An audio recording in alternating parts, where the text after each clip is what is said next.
We literally walked up into the office. We sat down. He did a background check on me. I had some legal marks on my report at the time. He sent an email off.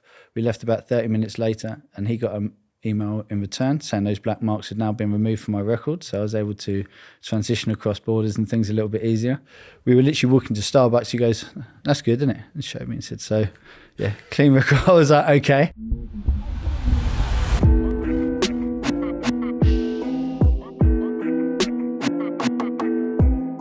I had quite a feisty childhood, let's call it. I come from a loving home, but growing up in North London, it's very rough and ready. And they always say you get in with the wrong crowds, but we'd bounce off each other and just get into little bits of trouble. And I didn't know anybody in the military period, especially not the Royal Marines. But one of my best friends actually got killed when I was 17. And that sort of pushed me into different angles. I wanted to become something bigger, something better. He used to, play with fire, let's say. He was up to all sorts, as most people were in our area. Everyone had side hustles, whether it be drugs or selling this or that. And, he was in a conflict with another group of guys, and a conflict happened and his life was taken. I came very close to choosing the dark side. And if it wasn't for having a loving mother at home and actually took me away from the situation, she took me to Australia just for a few months, to show me the world was bigger than my crazy little world, to show me that, the world was bigger than just London. And from that, it really broadened my horizons. And by the time I came back, she basically promised me to sort of better myself and made me promise to go to university.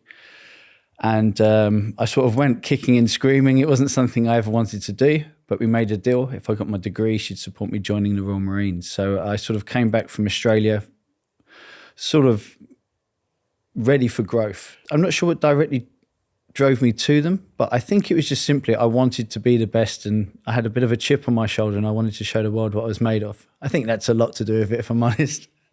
The first 15 weeks are very much like but a softer side of training where they're trying to weasel people out. And once you go past the 15 weeks, that's when you begin the commando training. That's when you really begin specialist training. I've probably labelled the first part of training, and the guys will call me out for that. It's not easy. It's very difficult. It's actually more punishing, but it's less about the skill set than it is the mentality. So the first 15 weeks, they try to weasel out the people who aren't really interested. The second 15 weeks, you really bond people together as like a brotherhood. And you think you're with people for 8 months, suffering day in, day out. It's 32 weeks. So it's no joke, yeah. And you think you do your tests are the final thing you do. So your last test you actually do is 30 miles across Dartmoor, but you have a week of tests that run up to that. So I had a friend who actually ran 30 miles with a dislocated knee. Guys have got like broken toes. Just you can imagine, because you have to finish that 30 miles. Once you do, you're an official Royal Marine. You can rest up a little bit after that, but you have to complete all of your tests and all of your physical criteria ready to fight. It's not just about getting there. What's the point of getting and arriving at a battle zone or a war zone if you're not ready to fight? So it's that mentality they store in you. And I think for me, by the time I'd finished Royal Marine training, I was just a different beast, a different human being. When you think of the Royal Marines, you picture like a bunch of 6'5", steely-eyed wheelers of death, tattoos everywhere, just really mean, angry men. I think it's like over 70% of Royal Marines have degrees. It's very much about etiquette. We joke that we swagger, we don't walk. We're very much gentlemanly, but there's certainly a criteria where we're expected to act in a certain manner. We're not thuggish in any way. You're expected to act in a certain manner.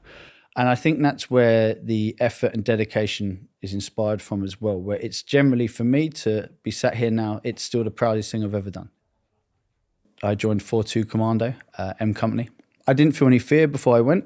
That's not trying to be brave or big. I was just so excited to get out there. Once you're out there, the level of responsibility and your dedication to each other was one of the biggest things, mainly being no one wants to mess up and cause harm to anyone else. I don't think the lads are so worried about them getting hurt or injured as much as they are causing it upon their brothers. And that's what keeps you focused. And I think every soldier would tell you that, not just Royal Marines. But the hardest thing for me was saying goodbye to friends and family, because that's the difficult thing. So for me, it was fine, but I always feel more for for the families, even like the guys that didn't come back with us, the guys that are even injured or anything like that. I always feel they had their choice. They were injured or they died as a Royal Marine Commando. That might sound crazy to some, but for me, that's a fantastic honour. And I think for the families left behind, it's more difficult. So I always try to be very respectful talking about these sort of things. Like, I very much enjoyed Afghanistan in some ways and had terrible days in other. It taught me a lot about myself. It taught me a lot about humanity. I saw heroes, men, women. I saw local heroes, people doing things for each other from just out of duty, out of care, out of humanity. And then I saw the most evil people as well, and the things that they would do to women and children, and all of the disgusting things that you can imagine. So seeing that spectrum of humanity, for me, it humbled me beyond belief. What's the most interesting thing that people don't seem to think about is you're out there for about 7.5 months, and it's not cowboys and Indians every day. It's not shootouts, and it's not super exciting situations. You can go weeks with nothing happening, where you're just dealing with like political issues, dealing with locals, and you have to spend time with these local people, and they have customs and things that go against your very moral fibers. There's a lot of paedophilia in Afghanistan. They're very violent. You see some of the kids fighting with like bricks, and it's quite a crazy place. Some days you would face scoot and shoots, where people would go past with literally on scooters and with someone on the back, and they take a couple of pot shots. You're dealing with IEDs all day, and it's just that there's just a constant threat. And I think that's where a lot of the stress grinds guys down. I think sometimes once we were actually contacted and a full firefight actually began, a lot of stress was relieved, because then you have an enemy to fight, you have something to do. Otherwise, you're literally walking around. The Taliban don't wear uniforms. They look like everybody else. You can be walking along, next minute you just hear a burst of fire or an explosion or whatever it may be. And your day's just changed a little bit. Hi, welcome to Deep. This channel goes a level deeper. Deep is a brand new YouTube channel that is dedicated to the amazing experiences of incredible individuals. We basically try and answer the questions that you always want the answer to, but you don't feel like you can ask. Myself and the team are responsible for a lot of the factual content that you might have seen on YouTube, Minutes With, The Gap, Agree to Disagree, among others. And we set up this new studio and this new channel to go a level deeper. We will be uploading a new video every single week. There'll be a wide range of stories, so please hit the subscribe bell. Please let us know in the comments if there's anything you want us to cover, any stories that you've been interested in, any questions you wanted to ask. We hope you enjoy. Now back to our story. For me, it was just a job. I think to put it another way, so can you imagine if an army or another force came to London, and all the London lads, they'd be taking pot shots and throwing bricks or whatever they were doing. And a lot of these young kids were just that, their bravado or whatever they may do. I don't think you can hate on that. Do I respect it? Do I think they're great? Absolutely not. But do I understand it? I try to. When you start talking about some of the hardcore Taliban and the people that go into schools and kidnap children and attack women, that's a different thing. But you understand when you're fighting them, there's a difference between the two. They're far better fighters. These are hardcore Taliban. But again, there's no emotion in it. Before, when you're briefing, you might understand who you're going against, and you might be amped up more because you understand the quality, or the quality is probably the wrong term, but the level of individual and people you're about to go and fight is higher. So you have more respect. But at the same time, these are really the evil that even the local Afghanis don't want anywhere near them. So it's certainly a different thing. It's hard for guys. I think it's hard to be emotional because you're so well trained. For me, I had some amazing moments in like the distant farmland. We'd go on huge recce's, and we'd sit there with people who hadn't really seen any outsiders for 5 years or something like that.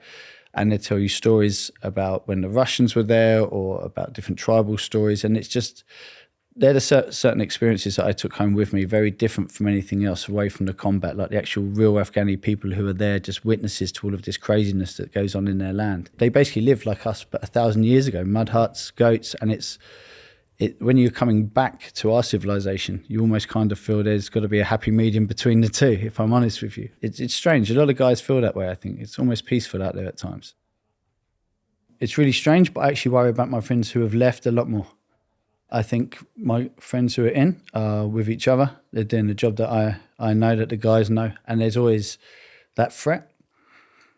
But I think the threat of guys actually taking their own lives these days is far bigger than actually Afghanistan. For me, when COVID struck and it all sort of came to a halt overnight, and all I'd been doing is working, and I began to lose friends. And I actually lost 11 friends in 16 months to suicide. And 2 of them were childhood friends. A good 5, 6, 7 of them were friends from around the world who I'd worked with. It was all from either military or like the security industry I'd been in. A lot of the guys had been I was quite young to be in my position in the industry I was in. So a lot of the guys were 40s, 50s, some even 60s.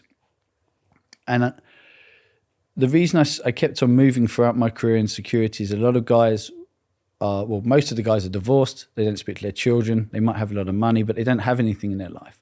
And I think it does get quite depressing at times once you can't step out of that life because that's all you have. And then when you do have a day off, you don't have anything to, you don't have anything there for yourself. And I think when COVID came, I think the initial lockdown was quite well received and people enjoyed the rest, I think. But I think when it got into like that second year, people were dropping like flies, if I'm honest with you. And I just feel like everyone was forced to sit there and go over all of their issues, whatever they may have been.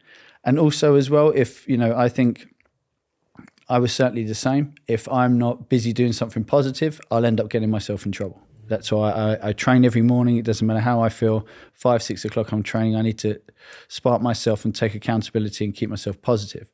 When I was at my lowest, I was drinking beer, taking cocaine, smoking weed just for breakfast, just because it wasn't about getting high or enjoying myself. I just wanted to stop my brain working. I wanted to be asleep. And I think that's another huge contributor as well that happens with the guys. I know some things had already begun, and I think COVID just made it worse. But I feel there was seeds sown long before in many of the issues. It wasn't just because COVID had happened, but it certainly inflated these issues, couldn't ask for help. If I'm honest with you, I wish I had time to figure out or to speak with, some of them were a shock, like a complete shock. I spoke with one 2 days before, having a laugh, having a beer on Zoom. You'd never know. But it was just that overwhelming feel that everything around me was falling apart. And I became depressed and suicidal myself. And I hit rock bottom like I never thought I would. Like I saw other people depressed and sad, I'd get grumpy, etc. But I just broke. There was nothing of me. I was a puddle of a human being. And I wouldn't be sat here now if it wasn't for my Royal Marine Brotherhood, because my friend Junior called me up, heard my voice break. He lived 4.5 hours away. Within 5 hours, he was at my front door and moved in with me for 3 months. And I mean, it was time and presence. He was just there. That was the biggest wake-up call for me. I have since started a company called Virtuous Savage, where we began just working with military personnel and high-level. Even some of my old celebrity clients during COVID were calling me because it's very hard for them to talk to anyone about things like that. So I began coaching. And for me, the more I've coached, the more I've learned about the struggles that people face and the great work that a lot of charities are doing here in the UK, and not just with veterans, but for mental health. And for me, it's shocking. It's still the biggest killer for males in the UK below 50. And strangely enough, and dementia is the biggest killer for females here in the UK. So it's fair to say that we're all struggling quite a bit on one level or another, whether it's veteran or normal. And from the strength that I basically got given from Junior and realising just how much one person can make, that's what's changed my whole game now. And I pretty much coach people and work with veterans and charities just to try and get them back out of that darkness, and then try and take them from that 5 all the way up to a 10 and show them how great they are when they get out of their own way. I've worked very closely with the world's most famous people, with the richest people, with true wealth that you can't imagine, like billions upon billions of pounds. And it is not a direct correlation to your happiness. It doesn't mean you have a happy marriage. It doesn't mean your kids are going to love you. It doesn't mean you're going to be healthy. None of these things are correlated whatsoever. I think those are the lessons and the things that I've sort of taken with me so far. And I'm just sort of now finding, if I'm honest with you, I'm just now finding my feet in learning how to apply those skills that I've learned before into, what would you call it, the regular world, reality, wherever we are right now, yeah. I always plan to leave after about 5 years. You have to do a minimum of 4 years and you have to hand in a year's notice. So when I handed in that year's notice, I actually had a lot of good relationships with my sergeant major, who I'd been in Afghanistan with. So I was allowed a bit of time off. So I went to South Africa to do the Ronin Close Protection course, which is run by Tim Smith, who was Nelson Mandela's bodyguard for 20 plus years, I think. Tim's the real deal, as you can imagine. Being a bodyguard in South Africa, it's no joke. So I studied with him. And then by the time I came back, I started applying to jobs before I even left the Marines. But it's certainly interesting the day you leave the Marines, you officially drive home and you just sit down and you're a normal person and you're not going back to camp, or you sort of feel like you've been thrown back to the wild, so to speak. It's an interesting time. When I left, I worked for a huge American company and they looked after the world's most famous people, really. Sports personalities, actors, actresses, all of that sort of stuff. So I was very lucky. My first job was actually with two of the world's most famous people. It's not just about walking around with somebody in bodyguarding. Obviously, there's many layers to it, but you have to think about the interests that people have in them. So if you imagine, I don't know, someone like Kim Kardashian, if she was to walk into the middle of Leicester Square and one person takes a picture of Kim Kardashian and posts it, in 5 minutes, Leicester Square is rammed, you have a serious situation, and these are things you have to take into consideration like constantly. So you go, because I dealt with that sort of level of personality, I started my company and within 3 weeks we were flying. We had a number of celebrities, but also a lot of business personalities as well. So there's clients I had and I just couldn't stand them, if I'm completely honest with you, and you'll be with them all day, every day. I've had situations where it's not that they don't like me or I don't like them. I think the fact that, I don't know, some people are quite prickly individuals anyway. They're under a lot of stress. They have a lot of considerations. They might have families. They might be in the spotlight. It's a lot of issues. And the fact that they have to have security is an issue anyway. They don't want you there, a lot of these people. You always needed to have that separation. You're always friendly, but you're not friends. I would never speak to my clients. It was very much speak when spoken to. And that's not because I wasn't interested in the conversation with them, but it's when I spoke, I needed them to listen to me. So if we were always chit-chatting and then I needed to get their attention, they're not really going to pay attention. Whereas if they're having a meal or whatever it may be, and I walk over mid-service, they understand that I'm about to tell them something that they need to listen to. It was a real change for me. I come from very humble beginnings, and I was living in a summer house at the end of my mum's garden when I left the Marines. She was unwell, so I'd moved home partly for leaving as well. And next minute I'm driving around in Rolls Royce, Lamborghinis, all of the cars you can imagine, 150 million pound houses, all the finest restaurants. We'd often pay the bills as well. We'd have one of us who would escort the clients out to the car so they can leave. Everything's a lot more graceful, and we'd pay the bill. I think on like my third week, I paid one of the lunch bills, which was like over £1,000 or something for the two of them at lunch. And to me, that just blew my mind at the time. I think I couldn't have been earning too much more than that, I'm sure. One of our clients had a Rolls Royce and they had these diamond plated alloys. And if you chipped them, which they were easy to do in the London streets, it would literally cost you £1,250 to get the alloy fixed. So whenever the guys drove it, we left like, it took us twice as long to get anywhere, I can guarantee it. And it's little things like that people don't think of. And you have the volatility, the violence, the kidnap threats, the things like that they're almost easier to deal with, because that's when everyone stops being involved. When something that happens, that's when you step forward, everyone quiets, and you can take care of business. If I'm honest with you, the UK, we provide some of the best security ourselves. A lot of Europeans as well. But the American guys I've worked with, because they're used to carrying a gun, and they're used to, a lot of the guys are big guys. Like, I'm not taking anything from the US, they work in a different culture to us. But because they have that, they can dig their heels in and fight, and actually in the fire, whatever. They don't spend as much time in that planning and that preparation. And I think for anyone getting into security or anyone looking to sort of improve their security levels, I think it's just all in the advances, all in the preparation, and all in the departure. Everything in between will change and go wrong the second you arrive anyway. So the films I worked on are Fantastic Beasts, Justice League, Mowgli, Men in Black. So all of those, everyone who was acting in those films, Chris Hemsworth, Tessa Thompson, Tom Holland, Zendaya, obviously been with Tom, both a lovely couple, great people. I will do everything in my power not to limit them on doing anything, especially something like a fan interaction. I actually looked after Tom. I actually met Tom in Beijing, and we did the Spider-Man press tour there. Wow. So it's quite an interesting meet. The first time I met him, he came out into Beijing airport where there was crazy amounts of fans, but he is very friendly with fans. So you need to not allow it is the wrong word. You need to take consideration for that. But it's not that fans are just looking to attack them either. It's not that fans are coming along and trying to, purposely cause issue. They're just excited. If that's your biggest star, that's why people of that level are famous, because of the fans. So, if you've got hundreds of people there, you can't be seen to be throwing them away or pushing them back. You want some sort of interaction, like a barrier where he can go and say hello, take some photos, etc. But there's also that limitation where we'd always be the bad guy. And, like most of the people I've looked after and who are dedicated to their fans, they want to spend as much time with the fans as possible.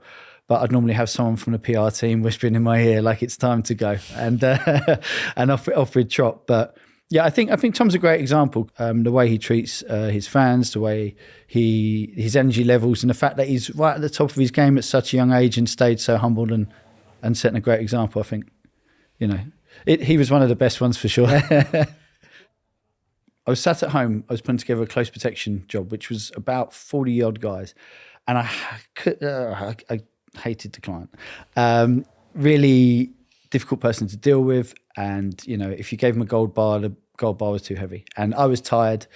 And anyway, I'd spent about 3 months putting this job together, and it was about to start, and I'd kind of had enough before it began. So out of the blue, my friend from the running close protection called me, and we were on the course together, and he said, I'm doing this job at the moment, I'm burnt out, I'm away all the time, I need to get home. Do you know anyone looking for an ops manager? I said, yes, you can come and do my job, and told him I was trying to get out of the current position. He said, well, I can't just step out of what I'm doing, but maybe you could come and do this. Do you fancy doing some surveillance? It turns out that he was actually working for a company who were providing services to Interpol. So Interpol is basically, it's an international, think of it as like the international police.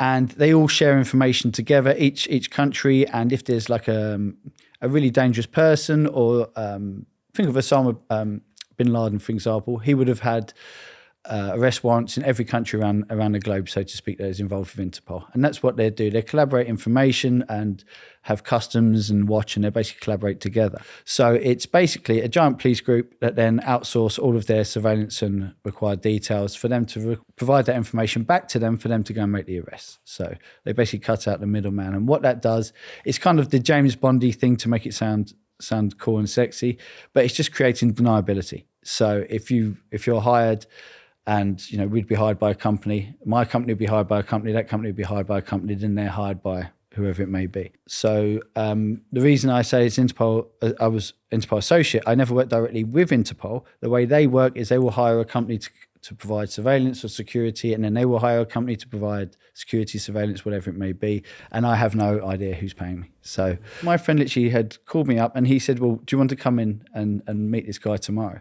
I literally went in to meet him the following day. I actually went into, there was an office in Canary Wharf at the time, into a company, and sat down with them. And that afternoon I left to Paris and started working with Interpol.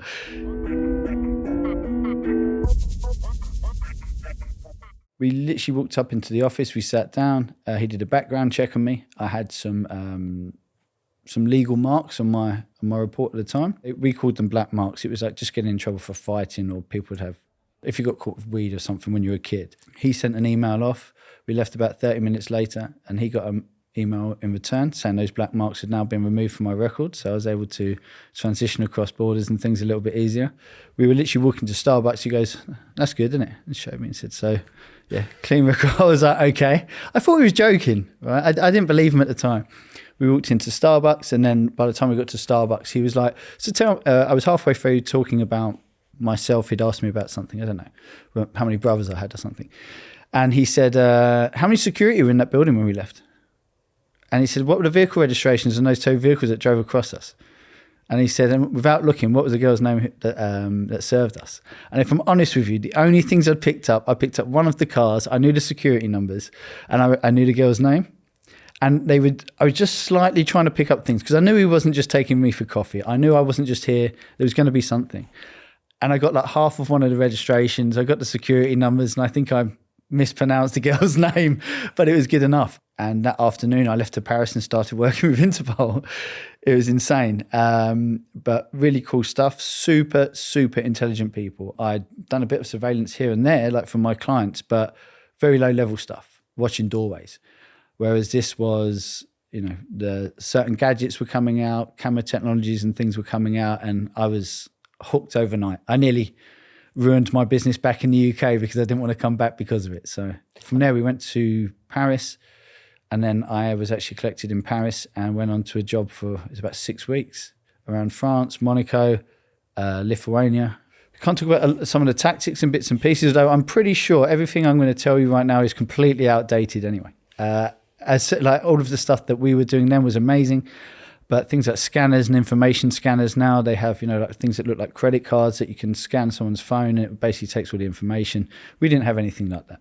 It would have been great. It would have saved us a lot of time. But I think surveillance for me was, everyone always thinks it's the James Bond sort of interesting aspect, but it's about patience. I'll tell you one good example of this. So after I worked with Interpol and we worked within that close-knit teams, we worked and started working and privately, and it's a lot more profitable. The main reason being is billionaire divorce settlements are very profitable one way or the other. So when billionaires start getting divorced, everyone gets surveillance, everyone gets anti-surveillance. And you're trying to basically catch out the other person because it can literally save or cost you half of your worth. And I was actually had a few rare days off once, and I was in a hotel with a girl I was seeing and received a phone call from my friend, and he said, do you fancy going to the Maldives? And I said, when? He said, this afternoon. He said, one of our friends is going, and he doesn't want you to be there, but we need you to be there. Something along those lines. And he said, can you find yourself a date? I was like, sure. And he said, I'm getting a funny connection. I'll call you back. That was our code that we used to basically go and use old Nokia burner phones. I went and spoke to him, and he basically briefed me that there was a guy going to this remote place in the Maldives with his girlfriend.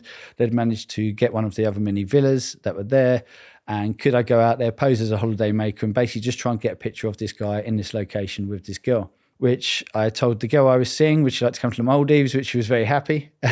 So basically we ended up flying that night. Went out there, ended up just getting drunk, getting to know everyone in the hotel, which she didn't know why we were there.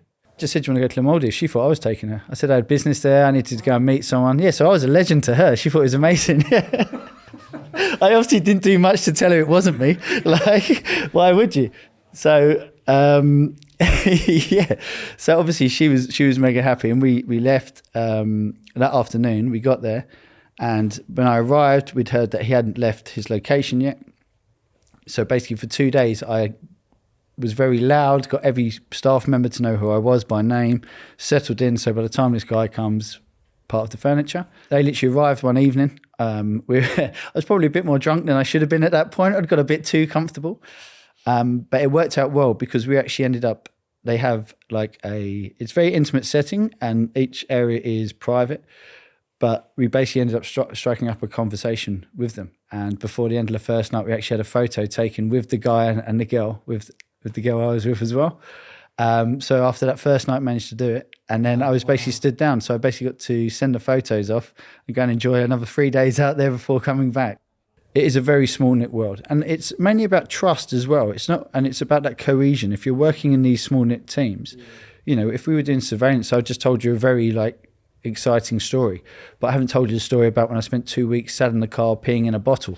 You know what I mean? So there's all these layers. So that's when you see the films, when you see, obviously you don't want to see a film about a guy peeing in a bottle for 2 weeks, but you need to understand that balance and the different aspects. And it's the same in private security. You might feel great walking through the cameras with a star, being in the newspaper, whatever it may be, but then you'll sit outside that restaurant for 4 hours before that, whilst it's raining and everyone's inside having a good time. So it's about maintaining that discipline, that professionalism, and kind of putting the job before yourself. And I think that's why it's such a small knit group of people that actually work within it. I mean, I could probably name you 20 people I'd feel comfortable in working on big level stuff with. I would say that we all create our own lives, right? So we all put ourselves in that environment, surround ourselves with those people. We are all accountable for our words, our actions, our thoughts even. I certainly chose the life I lead. And it isn't about trying to be a macho man. It's not about trying to be in control or this fake concept of alpha these days. For me, it really is about, it's about service and being a part of something that's bigger than me. And it took me a while to figure that out, but it's almost trying to tame or control the uncontrollable. When you're involved in something where you don't know what's going to happen tomorrow. Like for me, I couldn't go and work in a 9 to 5, and this is no disrespect to anyone. My family, my friends, and my favorite people do this. But for me, if you said to me for the next 20 years, I have to go to work 9 to 5 and work in an office doing some unrelated thing that I'm not passionate about, I wouldn't make the first year. I couldn't do that. The way I feed my soul is I need to be on that edge. It is almost an addiction to challenge. It's about challenging, about growth. I need to feel like I'm getting better every day. It's, if you look at it in a negative aspect, there's a level of insecurity there. But if you look at it on a positive aspect, it's just about getting better. And I feel like I've been very fortunate and I'm very grateful in my life to have been through the things I've been through, to learn the lessons I have, to be surrounded by the people I have. But I've subconsciously been making those decisions as I go along. I don't like being the big fish in a small pond. I like being the most useless person in the room because you learn most. I've become so comfortable in my humility from the Royal Marines, where I've learned that, I'd consider myself a good Marine, but there was fantastic Marines. I'd consider myself a good bodyguard, but there was fantastic bodyguards. I said the same in surveillance. And that's kind of my addiction. It's not so much I want to be a part of these crazy things. I just want to see what I can achieve.